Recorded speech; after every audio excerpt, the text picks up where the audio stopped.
একদিন রামনাথ চক্রবর্তী নামে এক ভক্তের বাড়ি থেকে ব্রাহ্মণ ভোজন করে ফিরছি। পায়রাগাছি পর্যন্ত পৌঁছে একটা পরিচিত চায়ের দোকানে একটু বিশ্রাম নেব আর চা খাবো বলে বসলাম। চায়ের দোকানদার হারান ঘোষ আমায় অত্যন্ত শ্রদ্ধা করতো আর ভালোবাসতো। অনেক চেষ্টা করেও কোনোদিনও এক কাপ চায়ের দাম তাকে নেওয়াতে পারিনি আমি। তা সেদিন আমি তার ঝুপড়িতে ঢুকতেই আমায় দেখে প্রণাম করে সে বলল, মশাই, আমি চা বসিয়েছি, একটু অপেক্ষা করুন। ততক্ষণ এই নিন একটা সিগারেট খান। সিগারেট ধরিয়ে একটা সুখ টান দিয়ে দেখলাম হারান তখনও আমার দিকে হাসি মুখে তাকিয়ে আছে। বললাম, হ্যাঁ, কি ব্যাপার হারান, খুব খুশি দেখছি। ব্যবসাপাতি তার মানে খুব ভালো চলছে নাকি? ও হাত জোর করে বলল, আপনার দয়ায় খুব ভালো চলছে। তাছাড়া আমার মেয়ে আবার নিমন্ত্রণ করেছে আজ রাতে। শান্তিপুরের শ্মশানে অনেক বড় করে শ্মশান কালী পুজো হয়। অনেক বড় বড় সাধুরাও নাকি দূর দূরান্ত থেকে আসে পুজোর জন্য। সেইখানে আবার একটা ছোটখাটো মেলাও বসে। তাই ভাবছিলাম আজ মেয়ে জামাইয়ের সাথে একটু ঘুরবো। তার উপরে সকাল সকাল আপনার দর্শন, তার মানে আজ দিনটা খুবই ভালো যাবে আমার। জয় মা কালী, জয় মা। আমি কিন্তু ততক্ষণে মনস্থির করে নিয়েছি, শান্তিপুর শ্মশানী আজ রাতে আমার গন্তব্যস্থল। অন্তত সেখানে আজ অনেক সাধু সঙ্গ পাবো। তারপর আহারের ব্যবস্থা তো থাকবেই। চা খেয়ে হাঁটা শুরু করবো ভাবছি। এমন সময় হারান বলল, ঠাকুরমশাই, এই নিন আপনার চা। হ্যাঁ দাও। চা পান করে হাঁটা শুরু করলাম। পথে কোথাও দাঁড়ালাম না। এক টানা হেঁটে যখন শান্তিপুর শ্মশানে পৌঁছালাম তখন অমাবস্যা জমতে শুরু করেছে ধীরে ধীরে। শ্মশান কালী পুজোর রাতে স্বয়ং মা কালী উপস্থিত থাকেন শ্মশানে। তাই এই পুজো যে কোনো ব্রাহ্মণ করেন না। এই রক্তপিপাসু মা ভয়ঙ্করীর সামনে বলি না দিলে মায়ের পুজো সম্পূর্ণ হয় না। আর নিয়ম অনুসারে বলির পর সেই প্রাণীর দেহ মায়ের সামনে সমর্পণ করে সেই জায়গা ছেড়ে সকলকে চলে যেতে হয়। কিন্তু সেভাবে আর এখন মানা হয় কই। যাই হোক, শ্মশানের বটতলা সংলগ্ন একটি ছোট বিচুলির ছাউনি দেওয়া জায়গায় দেখলাম কয়েকজন সাধু তামাক সেবন করছেন। সেখানে গিয়েই চটের এক কোনায় বসলাম। এখানে বলে রাখি, এই জাতীয় সাধু সঙ্গ করতে গেলে তামাক সেবন না করলে তারা শিষ্য করেন না। তাই তামাক হাতে হাতে ঘুরতে লাগলো। আমিও মাঝে মধ্যে দু একবার টানলাম, কিন্তু আমার চোখ অনবরত তখনও খুঁজছে এমন একজন মানুষকে যাকে দেখে আমার তার সঙ্গে থাকার ইচ্ছে জাগে। কিন্তু না, ওদের মধ্যে কাউকে দেখেই আমার মধ্যে সেরকম কোনো ভাবের উৎপত্তি হলো না। ধীরে ধীরে রাত বাড়ল। পূজা মণ্ডপে বেশ লোক সমাগম শুরু হলো, কিন্তু মেলা খুব একটা জমলো না। শুনলাম পাশের গ্রামে কোথাও নাকি বড় করে অষ্টপ্রহর চলছে, তাই মেলাতে লোক হয়নি। পুজোর ব্রাহ্মণ এলে ঠাকুরের মণ্ডপে গিয়ে আমি বসলাম। ব্রাহ্মণ বেদি পুজো করে মায়ের সামনে আসন পেতে বসলেন। আমিও একটু কাছে গেলাম। ঠিক তখনই আমার পাশে এসে বসলেন একজন লম্বা চওড়া গেরুয়া বসন পরা মানুষ। তার মুখের দিকে তাকাতেই আমি চমকে উঠলাম। এই মানুষটাকে আমি চিনি, আর তোমরাও চেনো। মনে পড়ে সেই যে রাম ঘোষালের অস্বাভাবিক মৃত্যুর খোঁজ পেয়ে অন্য আরেকজন লোক সঙ্গে করে আমাকে তার বাড়ি নিয়ে গিয়েছিলেন। সেই মানুষটি অর্থাৎ বিশ্বেশ্বর ভট্টাচার্য আমার পাশে এসে বসলেন। তারপর আমার উদ্দেশ্যে বললেন, ব্যাপারে দাঁড়া না, কেমন আছো? আরে ঠাকুর মশাই, আপনি?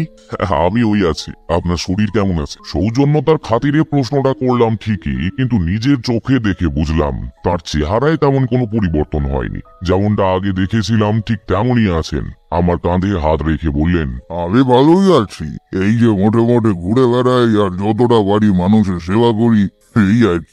আজ তা এদিকে এলেন কি মনে করে? বিশু ঠাকুরের মুখটা হঠাৎ শুকিয়ে গেল। এদিকে পুরোহিত মশাই শ্মশান কালী মায়ের মন্ত্র পাঠ শুরু করেছেন। আমি প্রশ্নটা আবার করলাম, আপনি বললেন না তো কারণটা? বিশু ঠাকুর একটু পাশে সরে এসে বসলেন। তোমায় বলতে কোনো আপত্তি নেই। আমি এসেছি এখানে একটা বাড়ি প্রস্তায়ন করতে। কয়েকদিন আগে খবর পাই এক মারোয়ারি ব্যবসায়ী এখানে এসে বসত বাড়ি বানিয়ে অনেক ব্রাহ্মণ দিয়ে পুজো করিয়েছেন, কিন্তু গৃহপ্রবেশের পর থেকেই তার ছোট বৌমা খুব অসুস্থ হয়ে পড়েছে, একেবারে শয্যাশায়ী। স্থানীয় ডাক্তার বুদ্ধি তো ছেড়েই দাও, কলকাতার বড় বড় ডাক্তাররা পর্যন্ত রোগ ধরতে পারে। কথাটা কানে এলে মনে হলো ওর হয়তো খুব বিপদ। একবার চাই, ওই যে তোমায় আগেই বললাম, যতটা পারি মানুষের সাহায্য করার চেষ্টা। এখন যেমন তোমাকে দেখে মনে হচ্ছে তুমি সঙ্গীহীন হয়ে পড়েছো, তোমার সঙ্গী দরকার। যাবে আমার সঙ্গে? এই মানুষটার আচরণের সঙ্গে আমার আগেই পরিচয় আছে। ওর মুখ দেখলে বা কথা শুনলেও অতল মনের হদিশ কিছুতেই পাওয়া যায় না। তবে আমার অবস্থা সত্যি এখন বিশু ঠাকুর যা বললেন তাই, আমার সত্যি এখন একটা সঙ্গীর দরকার। বললাম, হ্যাঁ যাওয়াই যায়। তাহলে কাল ভোর নাগাদ আমরা এখান থেকে বের হব। আজ রাতটা চলো পুজো দেখেই কাটিয়ে দিই, কেমন?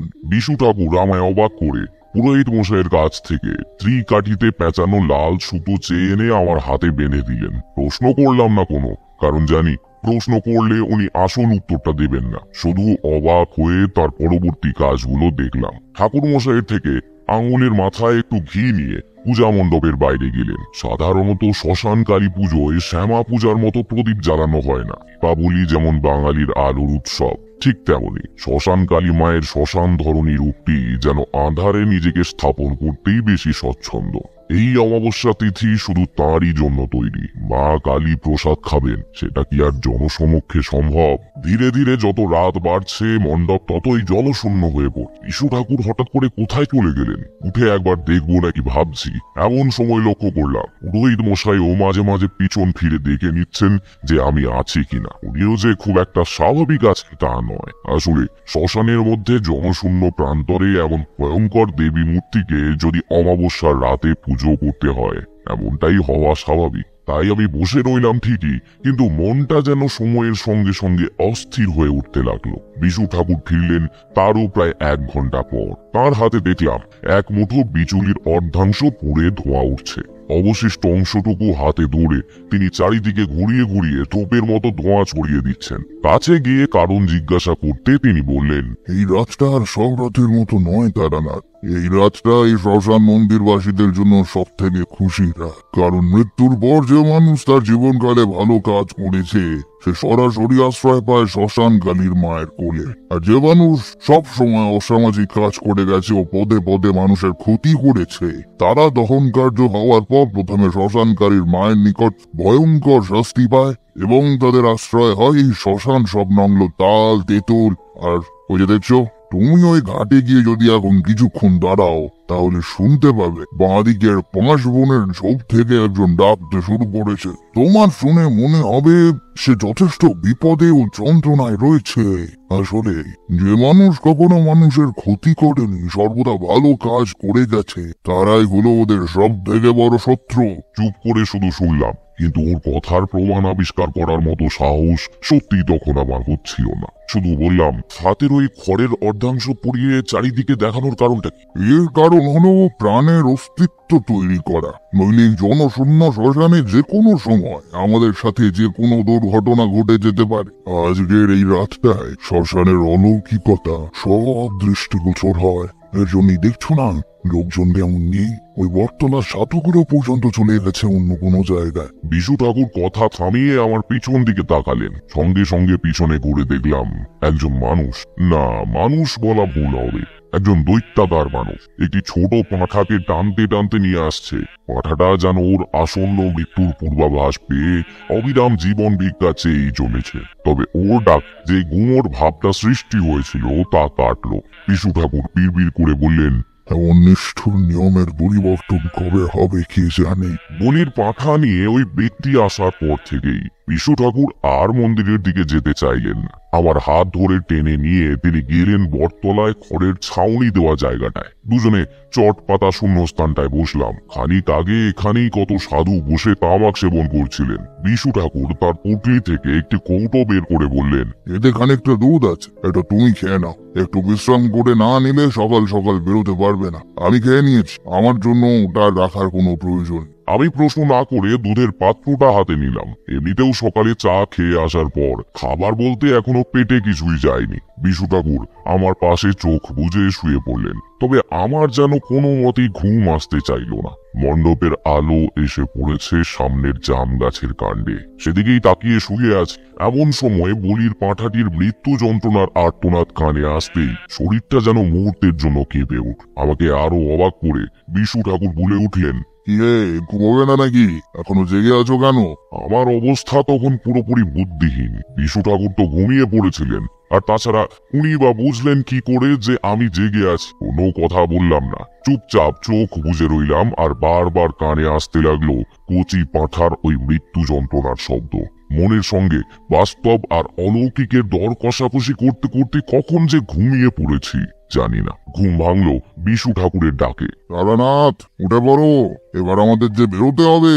তাছাড়া আমিও তো বাড়িটা চিনি নে, তাই আর বসে থেকে লাভ নেই। চলো চলো চলো। হ্যাঁ তাই চলো বলেই উঠে পড়লাম। কেন জানি না বুঝতে পারছিলাম কিছু একটা ঘটতে চলেছে। কিন্তু ঠাকুর উঠে প্রথমে মায়ের মণ্ডপের সামনে গেলেন, আমিও গেলাম তার পিছনে পিছনে। শ্মশানকালী মায়ের রূপ যেন একটু পরিবর্তন হয়েছে এখন। পাট পাট করে সাজানো কোমর ছাড়ানো চুলে যেন বিক্ষিপ্ততার ছাপ পড়েছে।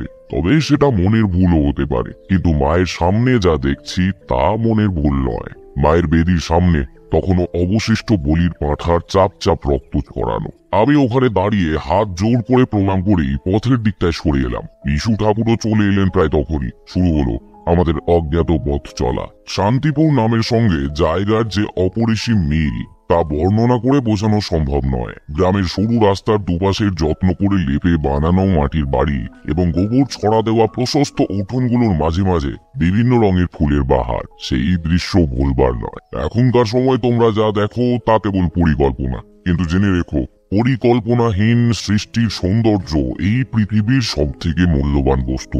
যাই হোক, বেশ খানিকটা হেঁটে ফেলেছি, তখন কিন্তু সত্যিই এক ফোঁটাও ক্লান্তি বোধ করিনি। বিশু ঠাকুর মাঝে মাঝে দাঁড়িয়ে অপরিচিত গন্তব্যের ঠিকানা জানতে চাইছেন রাস্তায় থাকা লোকদের থেকে। হঠাৎ মনের ভিতর যেন ক্রু ডেকে উঠল। ভাবলাম হয়তো গত রাতের ভয়ের প্রভাব।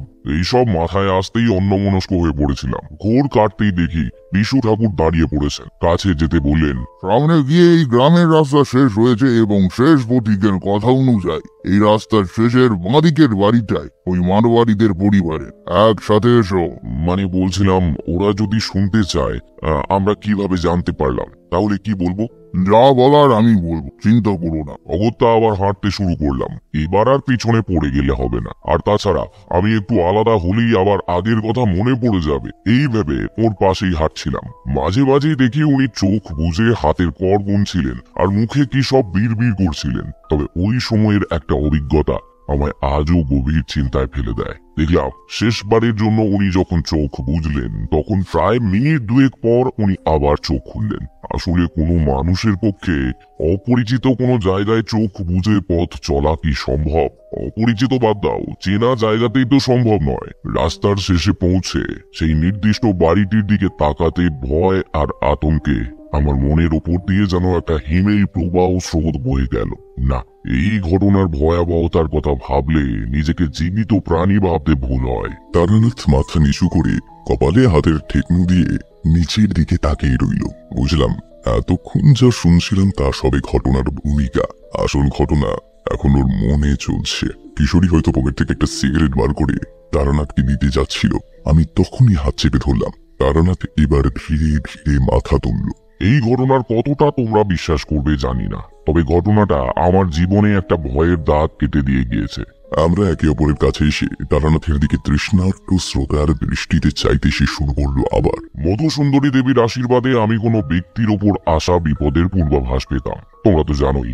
আর এমন কয়েকজনকে আমি নিজেও বিপদ থেকে উদ্ধার করেছি। তবে যখন দেখলাম আস্ত একটা দোতলা বাড়ি ঘন কালো মসলিনের মতো পদার্থের বলয়ে ঘেরা, তখন বিপদের পূর্বাভাস নয়, সামনে যেন শত শত অজ্ঞাত ভয়ঙ্কর মৃত চেহারা চোখ রাঙিয়ে আমাকে শাসিয়ে গেল। বিশু ঠাকুরও দেখলাম আমার মতনই থমকে দাঁড়িয়ে পড়েছেন। তিনি নিচু গলায় বললেন, অবস্থা একেবারেই ভালো নয়, আমাদের আসতে হয়তো দেরি হয়ে গেছে। এই বাড়িতে কি হয়েছে তা কি কিছু বুঝতে পারছেন? এখানে কি হয়েছে তা বলতে পারবেন একমাত্র ওই লোক। চলো। দৃষ্টি অনুসরণ করে দেখলাম একজন বয়স্ক ভদ্রলোক মাথা নিচু করে বাড়ির সিঁড়ি দিয়ে বারান্দায় উঠে বসলেন। তার মুখের ভাবনা বুঝতে না পারলেও বসার ধরনের চিন্তার ছাপ স্পষ্ট। চেয়ারের প্রথম অংশের দিকে সরে এসে মাথাটা হেলান দেওয়ার জায়গায় রেখে উপর দিকে চেয়ে আছেন। কিন্তু বিশু ঠাকুর কিভাবে বুঝলেন অবস্থা একেবারেই ভালো নয়? মানুষটা কি আসলেই এরকম, নাকি যে কোনো পরিস্থিতিতে উনি নিজেকে অটল রাখতেই অভ্যস্ত? উনি এগোতে শুরু করলেন, পিছনে পিছনে আমি। ওকে দেখে বুঝতে না পারলেও সশরীরে যখন ওই কালো আচ্ছাদনের ভিতরে ঢুকলাম, সত্যি শরীর ঠান্ডা হয়ে এলো। উঠোন পেরিয়ে সিঁড়ি এবং সিঁড়ি পেরিয়ে বারান্দায় উঠে দাঁড়ানোর পরেও চেয়ারে বসা মানুষটির কোন রকম শারীরিক পরিবর্তন হলো না। উনি তখনও এক মনে উপরের কড়িকাঠের দিকে চেয়ে রয়েছেন। বিশু ঠাকুর বললেন, নমস্কার, আমার নাম বিশ্বেশ্বর ভট্টাচার্য। আপনি কি এ বাড়ির কর্তা? লোকটি ধরফর করে উঠে সোজা হয়ে বসলেন। এতক্ষণ না বুঝতে পারলেও এবার বুঝলাম ওর দুশ্চিন্তার আবরণ চেহারায় নিখুঁতভাবে ফুটে উঠেছে। নিজেকে যতটা সম্ভব স্বাভাবিক করে বললেন, আমি এবারই মালিক। আমার নাম বেদপ্রকাশ আগরওয়াল। তবে আপনাদের তো আপনি আমাদের চিনবেন? আমরা এসেছি এ বাড়ির ব্যাপারে কিছু খবর পেয়ে। যদি কিছু মনে না করেন তাহলে একটু জানতে পারি কি আপনাদের কাছে ঘটনাটা কি? বিশু ঠাকুরের কথা শুনে মনে হলো উনি কিছুই জানেন না এই সম্বন্ধে। ওর এই অভিনয় করার ক্ষমতাটা অসাধারণ। কিন্তু আমি আরো অবাক হলাম বেদপ্রকাশ বাবু স্পষ্ট বাংলায় কথা বলায়। উনি আমাদের দুজনের দিকে একবার তাকিয়ে উঠে দাঁড়িয়ে বললেন, এই যে আমারই মতিক্রম। দুজন ব্রাহ্মণ সন্তান আমার বাড়িতে এসে দাঁড়িয়ে রয়েছে, আর আমি। আপনারা বসুন, বসুন ঠাকুরমশাই। গৃহকর্তা যে অনেক বড় মনের মানুষ তা তার চোখ মুখ দেখে আমি আগেই বুঝেছি। কিন্তু এই পরিস্থিতিতে নিজেকে সামলে স্বাভাবিক আচরণ করা যায় না, তার মধ্যে সেই পরিপূর্ণতাটা থাকে না। তার প্রতি কৃতজ্ঞতা জানিয়ে আমরা দুজন তার সামনে বসলাম। এই নুরু, বারান্দায় চা দিয়ে যা তিনটে। আমি বেদপ্রকাশ বাবু, আপনি ব্যস্ত হবেন না। আপনি শান্ত হয়ে বসুন, চাটা পরে হবে, পরে খাবো। আগে শুনি না ঘটনাটা কি হচ্ছে। গৃহস্বামী হাত জোর করে আবার বসে পড়লেন। তার চোখে মুখে একটা আতঙ্কের পর্দা টেনে দিল তার বর্তমান পরিস্থিতি। কাঁপা কাঁপা হাতে পকেট থেকে একটা চুরুট বার করে জ্বালাতেই চা দিয়ে গেল নরু। হাতে চায়ের কাপ নিয়ে উনি বলতে শুরু করলেন, প্রায় 25 বছর হয়ে গেল আমি দেশের বাড়ি থেকে এখানে এসে। প্রথমে আমি একাই ব্যবসা সূত্রে এখানে আসি। বিয়ের পর পরিবারের অবস্থা ভালো না থাকায় সংসার চালানো খুব দুষ্কর হয়ে যাচ্ছে। তবে কলকাতায় ব্যবসা দাঁড় করানোর জন্য অনেক টাকা লাগিয়ে দিয়েছিলাম একবারে, কিন্তু ব্যবসার অবস্থা ধীরে ধীরে নিচের দিকে যাচ্ছিল। এমন সময় লক্ষ্মী দেবী সহায় হন। আমি লটারিতে 2 লক্ষ টাকা জিতি। তারপর ব্যবসা বড় করি, আর ঈশ্বরের কৃপায় পিছনে ফিরে তাকাতে হয়নি আমার। কলকাতায় জায়গা কিনে বাড়ি করি। তারপর দেশের বাড়ি থেকে সবাইকে এখানে নিয়ে আসি। শুধু আমার বড় ছেলে অর্জুনকে রেখে আসতে হয় ওর পড়াশোনার জন্য। অনেক টাকা আয় করেছি ঠাকুর মশাই, এখন আর কোনো কিছুরই অভাব নেই। কলকাতা থেকে এসে শান্তিপুরে বাড়ি বানানোর জন্য জায়গা কিনি। দেখতেই তো পারছেন এত বড় বাড়ি করেছি এই প্রত্যন্ত অঞ্চলে। 2 সপ্তাহ আগে এই বাড়ির উঠোনে ধুমধাম করে ছেলের বিয়ে দিই। নতুন বৌমাকে দিয়ে গৃহপ্রবেশ করাবো এই আশায় বাড়িতে পুজোর আয়োজন করলাম।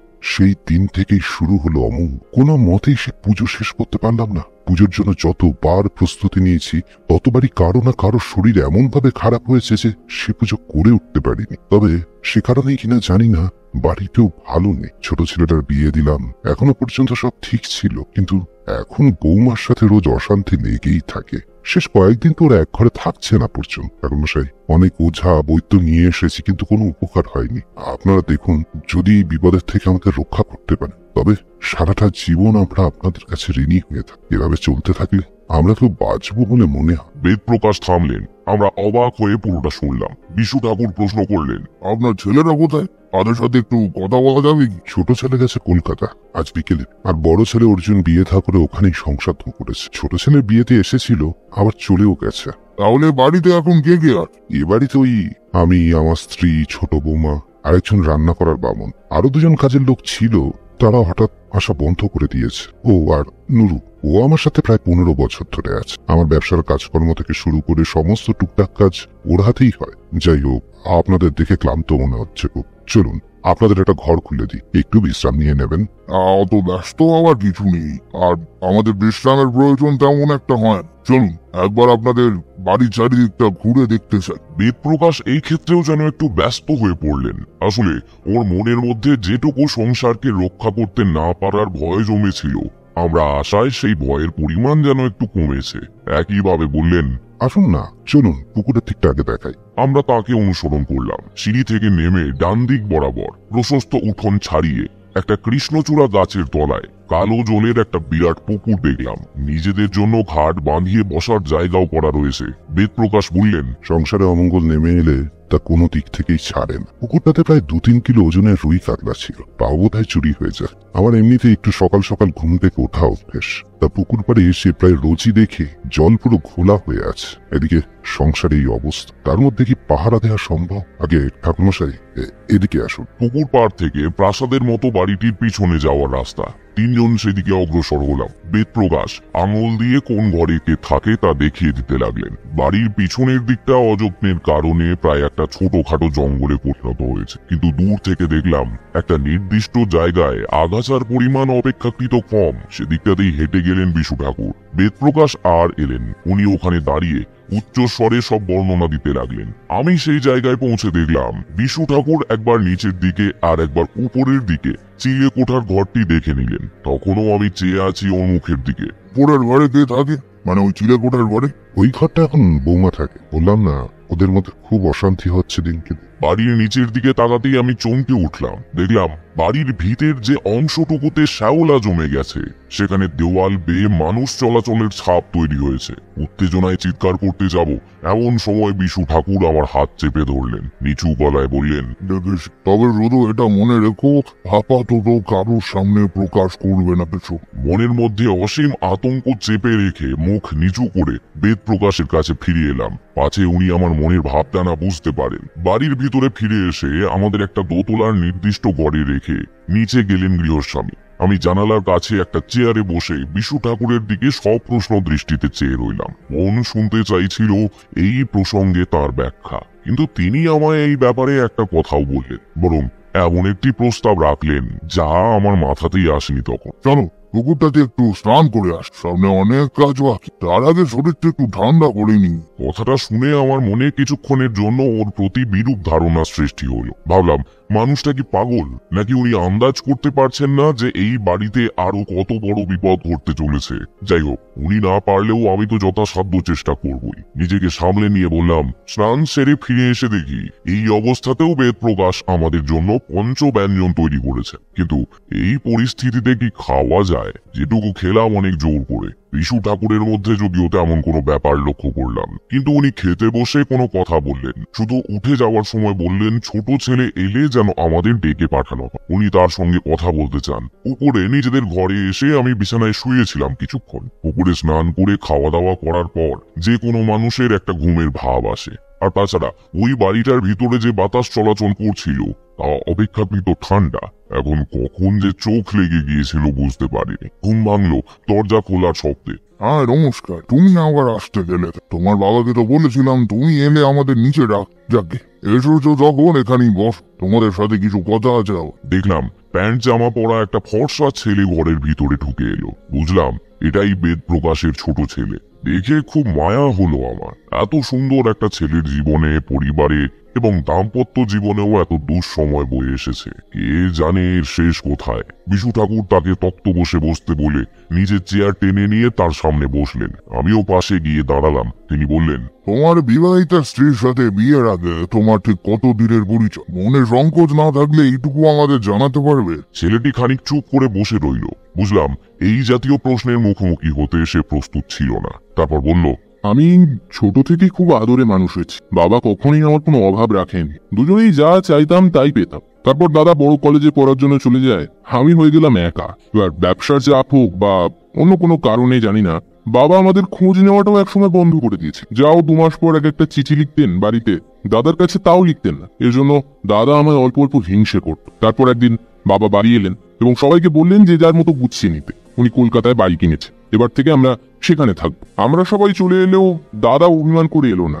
আমার আর জোনাকির প্রথম দেখা কলকাতায়, কলকাতা বিশ্ববিদ্যালয়। তারপর ধীরে ধীরে ভালোবাসা। বাড়িতে বলতেই বাবা একবারও জানতে চায়নি ওর ব্যাপারে। ঠাকুরমশাই, অনেক আশা ভরসা স্বপ্ন নিয়ে আমরা বিয়ে করেছিলাম, কিন্তু বিয়ের পর থেকে ওর মধ্যে ধীরে ধীরে পরিবর্তন শুরু হলো। এখন তো আমার সাথে থাকেও না পর্যন্ত, খায় না, স্নান করে না, একা একা ওই চিলেকোঠার ঘরে বসে থাকে। ডাকতে গেলে বলে যে তুমি যাও, আমি রাতে নিচে নেমে খেয়ে আসবো। আমরা বেশ কয়েকদিন খাবার টেবিল অপেক্ষা করেছি, কিন্তু আসেনি। ডাকতে গেলেই বলেছে ওনাকে ঘুমোচ্ছে, পরে খাবে। কি হলো বলুন তো ঠাকুরমশাই? হ্যাঁ, ডাক্তার বুদ্ধি তো কম এলো না বাড়িতে, কিন্তু কই কোনো কিছুতে কোনো লাভ হচ্ছে না তো। বলে সে ডান হাত দিয়ে নিজের চোখ দুটি চেপে ধরল। মনে মনে খুব কষ্ট হলো এই বাড়ির লোকজনের অবস্থা শুনে। তারপর এতদিনের একটা ভালোবাসার সম্পর্কের মানুষের আচরণ যদি বিয়ের পরে এমন হয়ে যায়, তবে সেই ছেলের অবস্থা কি হয় একবার ভাবো। না নিজের বাবা মায়ের কাছে মন খুলে কিছু বলতে পারবে, না নিজে কিছু ঠিক করতে পারবে। বিশু ঠাকুর তার কাঁধে হাত রেখে বললেন, চিন্তা করো, আমরা যখন এসে পড়েছি কোনো না কোনো ব্যবস্থা ঠিক করে দিয়েই তবে যাব। তুমি একবার আমাদের ওই চিলেকোঠার ঘরে নিয়ে যাবে। হ্যাঁ চলুন, আমার সঙ্গে আসো। আমরা তার সঙ্গে এগোলাম। বড় বারান্দা পেরিয়ে উত্তরের শেষ প্রান্তে চিলেকোঠায় যাবার সিঁড়ি। সেদিকে যত এগোচ্ছি ততই যেন মন ও পরিবেশ দুটোই ধীরে ধীরে ভারী হচ্ছে। জয়নের পেছনে বিশু ঠাকুর আর তার পিছনে আমি। তখনই শুনতে পেলাম শব্দটা। কেউ কি নাক ডাকছে, মানে কোনো লোক কি দিনভর কাজ করে ক্লান্তির পর ঘুমিয়েছে। আমার সঙ্গে সঙ্গে ওরাও শব্দটা শুনলো। জয়ন বলল, এটা নিশ্চয়ই নরুন নাক ডাকার শব্দ, ওর এই বদ অভ্যাসটা আছে। সিঁড়িটা যেখানে বাঁক নিল ওখানেই একটা ঘর আছে, তবে ওটাই হয়তো নুরুর ঘর। কিন্তু না, এই শব্দ তো আমরা যতটা উপরে যাচ্ছি ততই স্পষ্ট হচ্ছে। তবে কি ওই মেয়েটা এইভাবে নাক ডাকছে? ঘরের দরজার কাছে পৌঁছে আর কোনো সন্দেহ রইল না, ওই ঘর থেকেই আসছে শব্দটা। জয়ন একবার আমাদের দিকে তাকিয়ে দরজায় হাত রাখতে দরজাটা অল্প ফাঁক হলো। বিশু ঠাকুর মাথা নেড়ে ভিতরে প্রবেশ করবারই করলেন। জয়ন ঘরে ঢুকে লাইট জেলে বলল, দাঁড়ান ঠাকুরমশাই, একটু অপেক্ষা করুন। বুঝলাম সে তার আন্তরিক ভালোবাসার মানুষটির আলুথালু অবস্থার পরিবর্তন ঘটিয়ে তার সম্মান রক্ষা করল। এই অস্বাভাবিক অবস্থাতেও তার মনে যে কোনো পরিবর্তন ঘটেনি, এটা তার অন্যতম প্রমাণ। আর তাছাড়া পরিবর্তন হবেই বা কেন? ভালোবাসার মতো সম্পর্কের থেকেই তো প্রাণী জগতের সৃষ্টি। সেই জিনিসের ব্যাপ্তি কতটা তা আমাদের জ্ঞানের ঊর্ধ্বে। যাই হোক, তারপর বিশু ঠাকুর আর আমি ঘরের ভিতরে ঢুকলাম। প্রথমেই যে গন্ধটা নাকে এলো তা হলো ভেজা কাপড় অনেক দিন ধরে না শুকালে যেমনটা গন্ধ হয় ঠিক তেমন। হয়তো বিশু ঠাকুরও গন্ধটা পেয়েছে, কিন্তু জয়ন যে কোনো গন্ধই পায়নি সেটা তার চোখের স্থিরতা দেখে বোঝা গেল। যে চোখের দৃষ্টি গিয়ে পড়েছে তার ভালোবাসার মানুষটির উপরে। মেয়েটিকে দেখলে সত্যি মুগ্ধ হয়ে যেতে হয়। শুধু সুন্দরী নয়, ভয়ঙ্কর সুন্দরী সে। খোলা চুলে সমস্ত মুখটি দেখলে দেবী মূর্তি বলে ভুল হয়। এমন একটা মেয়ের জীবনে হঠাৎ কি যে হলো যে সে তার সদ্য বিবাহিত স্বামীর সঙ্গে এক ঘরে থাকতে পর্যন্ত পারছে না। কিন্তু খাওয়া দাওয়া না করেও কারো মুখ এত উজ্জ্বল কিভাবে থাকতে পারে? বিশু ঠাকুর পা টিপে টিপে তার পাশে গেলেন। হাত বাড়িয়ে তার মাথায় হাত দিতে যাবেন, এমন সময় মেয়েটি মুখ খুলল। চলে যা, তোর এখান থেকে চলে যা।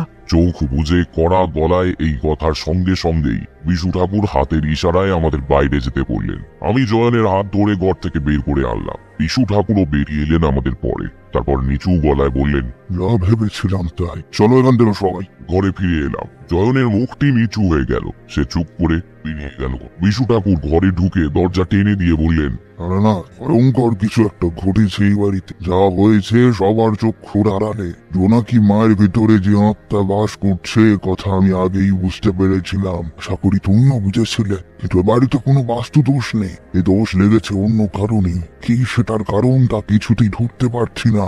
দেখুন ঠাকুর মশাই, আমার মনে হচ্ছে যা হয়েছে তার সূত্রপাত ঘটেছে বিয়ের পরে। তবে এই বাড়ির বাস্তু, এই বাড়ির সিংহাসনের নিয়মিত পুজো করা হয়, তাই এই বাড়িতে কোন রকমের আত্মার প্রবেশ আমাকেও চিন্তায় ফেলেছে। যে সে আত্মা নয়, এ বড় ভয়ঙ্কর অপশক্তি।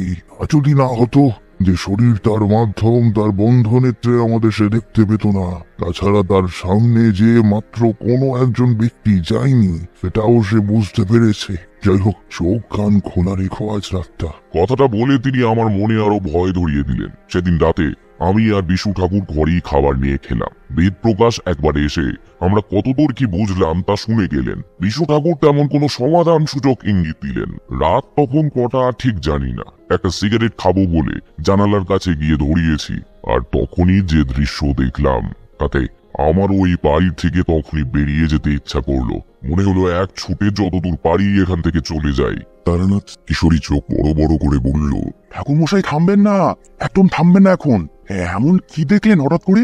দেখলাম আমার জানালার ঠিক পাশ দিয়ে উপরের চিলেপোটার ঘর থেকে জোনাকি মা নিঃশব্দে ধীরে ধীরে হেঁটে নামছে। এই পদ শব্দের মধ্যে কোনো জড়তা নেই। দেওয়াল পেয়ে সোজা হেঁটে মাটি, এটা পৃথিবীর কোনো মানুষের পক্ষেই সম্ভব নয়। সে আমায় দেখতে পেল না ঠিকই, তবে বোধহয় সিগারেটের গন্ধে জানালার পাশে একবার থমকে দাঁড়ালো। বিশু ঠাকুরের কাছে যেতেই উনি বললেন, ও যাচ্ছে পুকুরে, সারা রাত পুকুরে মাছ খাবে। ভোরের আলো ফোটার আগে আবার ঘরে ফিরে আসবে। এর জন্যই ঘরে ভেজা কাপড়ের গন্ধ পেয়েছ, এবং বেদ প্রকাশের পুকুরের জল ভোর নাগাদ খোলা থাকেও মাছও চুরি হয়। কথাগুলো উনি স্বাভাবিকভাবে বললেও আমার মন কোনো মতেই তার এই স্বাভাবিক স্বরকে মেনে নিতে রাজি হতে চাইল না। উত্তেজিতভাবে বললাম, আপনি যখন সব বুঝতেই পারছেন তখন চুপ করে রয়েছেন কেন? একটা ফুলের মতো সংসার চোখের সামনে নষ্ট হয়ে যাচ্ছে, সেটা কি আপনি দেখতে পাচ্ছেন না? এখন শুয়ে পড়ো, কালকেই সব কিছুর উত্তর পেয়ে যাবে। কথা না বাড়িয়ে শুয়ে পড়লাম ঠিকই, কিন্তু মনটা পড়ে রইল পুকুর পাড়ে। এই দৃশ্য নিজের চোখে দেখতে কেমন লাগবে এসব নিয়ে ভাবতে ভাবতেই রাতটা কেটে গেল। কোনো মতেই চোখের পাতা এক করতে পারলাম। শুধু মনে পড়ল নিষ্পাপ মেয়েটির কথা। এটা তাকে যেইভাবে শাস্তিছে তা মেনে নেওয়া কোনো মতেই সম্ভব নয়। সকালে উঠেই বিশু ঠাকুর আমাকে নিয়ে বৈঠক ঘরে গেলেন। দেখলাম ওখানে আগের থেকেই বেদ প্রকাশ উপস্থিত আছেন। হাতে একটা কাগজ নিয়ে পড়ছেন ভদ্রলোক। ঘরে ঢুকতেই বললেন, আমার এত বড় বিপদের দিনেও যে আমার কাছের মানুষেরা খোঁজ নিচ্ছে, এটাই অনেক। ঠাকুর মশাই বসুন। আয় নুরু, চা নিয়ে আয়। চেয়ারে বসে বললাম, হঠাৎ এই কথা? আমার বড় ছেলে চিঠি পাঠিয়েছে, যদিও চিঠিটা খুবই সংক্ষিপ্ত। এই নিন, পড়ে দেখুন। বিশু ঠাকুর চিঠিটা হাতে নিয়ে পড়লেন। বাবা, আপনি কেমন আছেন? বাড়ির অবস্থা কেমন? আপনি অসুস্থ বোধ করলে আমায় জানাবেন, আমি আপনাকে কদিনের জন্য নিয়ে আসব। এমন চিঠি বেশ কয়েকদিন ধরেই আসছে। আসলে অনেকদিন পর চয়নের বিয়েতে এসেছিল, তাই হয়তো বৃদ্ধ বাবাকে দেখে একটু। চিঠিগুলি বিয়ে বাড়ি থেকে যাওয়ার পরেই কি আসছে? হ্যাঁ, এখান থেকে ফেরার পরে প্রায় 4টে চিঠি হলো এই নিয়ে। বউ ঠাকুরানীকে একবার ডাকা যায়, কিছু প্রশ্ন করবার আছে। নুরু সে সময় চা নিয়ে বৈঠকখানায় ঢুকতেই বেদ প্রকাশ বললেন, নুরু, আর চাটা রেখে যেত, আর গিন্নিমাকে একটু ডেকে নিয়ে আয় তো। নুরু মাথা নেড়ে বেরিয়ে গেল। কিছুক্ষণের মধ্যেই বেদ প্রকাশের স্ত্রী মাথায় ঘোমটা টেনে বৈঠকখানায় ঢুকলেন। বয়স ওই 40 কি 45 হবে। আমায় ডেকে পাঠিয়েছেন ঠাকুর মশাই? হ্যাঁ মা, দুটো কথা আমায় জানতে হবে আপনার থেকে। বলুন। মা, বিয়ের অনুষ্ঠান যেদিন এ বাড়িতে হয় সেদিন রাতে জোনাকি মায়ের সাথে আপনার শেষবার কখন কথা হয়েছিল একটু মনে করে বলতে পারবেন? হ্যাঁ, কেন পারবো না। আত্মীয় স্বজন সব চলে যাওয়ার পর আমি আর বড় বৌমা জোনাকি মার সাথে কথা বলতে যাই। নতুন মানুষ তো, তাই এ বাড়িতে কোথায় কি থাকে সংক্ষেপে বুঝিয়ে আমি নিচে নেমে আসি। তারপর বড় বৌমা খানিক বাদে এসে নতুন বৌমার জন্য 1 গ্লাস দুধ গরম করে দিয়ে আসে তার বাসর ঘরে। এরপর জয়ন ওর বন্ধুদেরকে রাস্তায় ছেড়ে ফিরে আসে। এছাড়া তো আর কিছু বলার প্রয়োজন নেই, আপনি এখন আসতে পারেন। বিশু ঠাকুর কি বুঝলেন জানি না, তবে গিন্নিমা চলে যেতে উনি বেদ প্রকাশ বাবুকে বললেন, আপনি আপনার ছেলেদের মধ্যে এখন বিষয় সম্পত্তির ভাগাভাগি করেননি, তাই না? না, এখনো করিনি। তবে বিয়েতে এ ব্যাপারে 2 ছেলের সাথেই কথা হয়। তবে অর্জুন যেন আমায় বিশ্বাস করতে পারছে না বলে আমার মনে হলো। আপনার দুধ পাওয়া যাবে? দুধ? হ্যাঁ, কেন পাওয়া যাবে না? একটু বসুন। বেদ প্রকাশ উঠলে বিশু ঠাকুরের দিকে নজর পড়ল। দেখলাম ওর মুখে একটা প্রতিবাদের ছাপ ফুটে উঠেছে। আমি কোনো কথা বললাম না। আর কি বা বলবো, গত রাতে যে অলৌকিক ঘটনা আমার চোখের সামনে ঘটেছে তার বাইরে এসবের কোনো কিছুই আমার মাথায় তখন ঢুকছিল না। বেদ প্রকাশ 1 গ্লাস দুধ নিয়ে এলে বিশু ঠাকুর বললেন, চলো তারা না, আপনিও আসুন আর এই গ্লাসটা আমায় দিন। আমরা দুজন তার পিছু নিলাম। প্রথমে উনি দোতলায় গেলেন, তারপর বড় বারান্দায় সোজা হাঁটতে বুঝলাম উনি চিলেকোটার ঘরে যাচ্ছেন। উনি একটু এগিয়েছিলেন। আমরা সবে সিঁড়ি দিয়ে উঠছি, তখনই শুনতে পেলাম সেই গলার শব্দটা। এই গলার স্বর জোনাকি মায়ের মতো অত মিষ্টি মেয়ের নয়। তীব্র গলায় এসে বলছে, নিয়ে যা, দুধ নিয়ে যা তোরা। আমি খাবো না, খাবো না আমি। শয়তান তো তোমায় থাকতে দেবে না, তাই না? কি আমার কাছে কি ভয়ঙ্কর সেই গলার স্বর! সেই স্বরে এতটাই ঘৃণা মেশানো যে সামনে গিয়ে দাঁড়ানোর সমস্ত শক্তি সাহস আমি হারিয়ে ফেলেছি। কি বিভৎস সেই হাসি! বেদ প্রকাশ যেন সমস্ত শক্তি হারিয়ে ফেলেছেন। নুরুর ঘরের সামনে থেকে তখন একটা মোটা লাঠি হাতে তুলে নিয়েছেন তিনি। বিশু ঠাকুর ছিলেন ভিতরের দিকে। তিনি সেখান থেকেই ঘুরে দাঁড়িয়ে বললেন, বেদ প্রকাশ, লাঠিটা ফেলে দিন। ভুলেও তার শরীরে আঘাত করবেন না। ভুলে যাবেন না সে আপনার বৌমা। তারানাথ, শোনো, তুমি আমার কথা মন দিয়ে শোনো। এক্ষুনি শ্মশানে চলে যাও। শ্মশান বাসিনীকে জাগ্রত করে তোলো। মনে রেখো, তোমার হাতে সময় কিন্তু খুব কম। মানে আমি কি? হ্যাঁ, তুমি পারবে। আর 1 মুহূর্ত দেরি করো না, তুমি যাও। দ্রুত পায়ে বাড়ি থেকে বেরিয়ে পড়লাম। একবার রাস্তা চিনে নিলে সেখানে দ্রুত পৌঁছানো যায়, তাই শ্মশানে পৌঁছাতে সময় বেশি আমার লাগলো না। সেখানে পৌঁছে একটা নির্জন জায়গা দেখে বসলাম শ্মশানবাসিনীর পুজোয়। এই পুজোর ফল এবং প্রক্রিয়া অনেকটাই বেতাল জাগানোর মতো, কিন্তু এই ক্ষেত্রে অপদেবতা যখন একজনের শরীরে অনেক দিন ধরে বাস করছে, তখন দেবীকে জাগিয়ে আবার তাকে ফিরিয়ে আনতে হবে। আর এই পথে যদি কোনো বাধা আসে তবে সৃষ্টিকর্তার মৃত্যু নিশ্চিত। একটি নিম গাছকে কেন্দ্র করে তার চারপাশে গণ্ডি কেটে দেহ বন্ধন করে নিলাম। দূর থেকে শ্মশানে মরা নিয়ে আসার ধ্বনি কানে আসতে লাগলো। মনকে শান্ত করে মধুসুন্দরী দেবীর নাম নিয়ে মন্ত্রপাঠ শুরু করলাম। চোখের সামনে ভাসতে লাগলো জোনাকি মায়ের করুণ ওম ভূত প্রেত শৈবীজং বদামাদর সংযুক্তনম অপরাজিতমক্ষতং বুদানমতীতৈবতম প্রবঞ্চত বদং কলয়া সমলক্ষতং শ্মশানাদিপত্যন্ত্রং ক্রোধী দেবী ভাষিতম জয় জয় ক্রোধী নবং শ্মশান দেবী ত্রাহিতে ধর্মার্থরক্ষতে দেবী কালী পূজম নমস্তে। মন্ত্রপাঠ যতই এগোচ্ছে কানে যেন ততই শেষ কৃত্যের ধ্বনি আরো জোরে জোরে বাজতে লাগলো। দেখলাম সত্যি কিছু লোক একটা মরা নিয়ে আমার দিকে এগিয়ে আসছে। তবুও আমি মন্ত্রপাঠ থামালাম। আমি জানি যে এই জায়গায় বসে পূজা করছি সেটা দাহ করার জায়গা নয়, তবে ভূত তামর শেখার সময় এটাও জেনেছি যে এই জাতীয় কাজ করার সময় নানা রকম পাশবিক প্রক্রিয়ার মাধ্যমে তা নিষ্ক্রিয় করার চেষ্টা চলে। তবে এ কি দেখলাম আমার সামনে মরা কালের থেকে নামিয়ে দাঁড়িয়েছেন বেদ প্রকাশ, জয়ন, নুরু আর বিশু ঠাকুর। আর মৃত ব্যক্তিকে তা আশা করি তোমাদের বলতে হবে না। মরার খাটিয়া থেকে ধীরে ধীরে নেমে আসছে জোনাকি মায়ের দেহ। সেই আমার দিকে অগ্রসর হওয়াতেও বাকিদের কোনো আপত্তি নেই, বরং তারা চারজন আমায় দেখে হাসছে। আমার মন, বুদ্ধি, বিচার, বিবেচনা সবকিছুতেই তখন যেন সেই অলৌকিকতার বিস্তার ঘটছে আলোক বর্ষগতি। তবু মন্ত্র উচ্চারণ বন্ধ করলাম না। সে আমার একদম কাছে, আরো কাছে এসে পড়েছে, এতটাই কাছে যে তাকে ছাড়া আর কিছু দেখার অধিকার হারিয়েছে চোখ। মাথার মধ্যে হঠাৎ যন্ত্রণার একটা তীব্র স্রোত বইতে লাগলো। তারানাথ শক্ত করে তার চোখ বুজে ফেলল। আমিও কিশোরী ঘেমে পুরো স্নান হয়ে গেছি। এই কনকনে শীতের রাত, জানালার থেকে ঠান্ডা হাওয়া এসে পাক খেয়ে বেরিয়ে যাচ্ছে ঘরের বাইরে। কিশোরী ধরা গলায় বলল, ঠাকুরমশাই, আপনি ঠিক আছেন তো? এখন ঠিকই আছে, কিন্তু তখন কোন জাদু বলে যে ঠিক ছিলাম জানি না। চোখ খুলে দেখলাম আমি একটা বিছানায় শুয়ে আছি। বেদ প্রকাশ আর বিশু ঠাকুর আমার মুখের দিকে চেয়ে রয়েছেন। দু হাতে ভর দিয়ে উঠে বসতেই ঠাকুর আমাকে বুকে জড়িয়ে ধরলেন। বলেছে তুমি পারবে না তারানাথ, তুমি পেরেছো, তুমি পেরেছো তারানাথ, তুমি পেরেছো।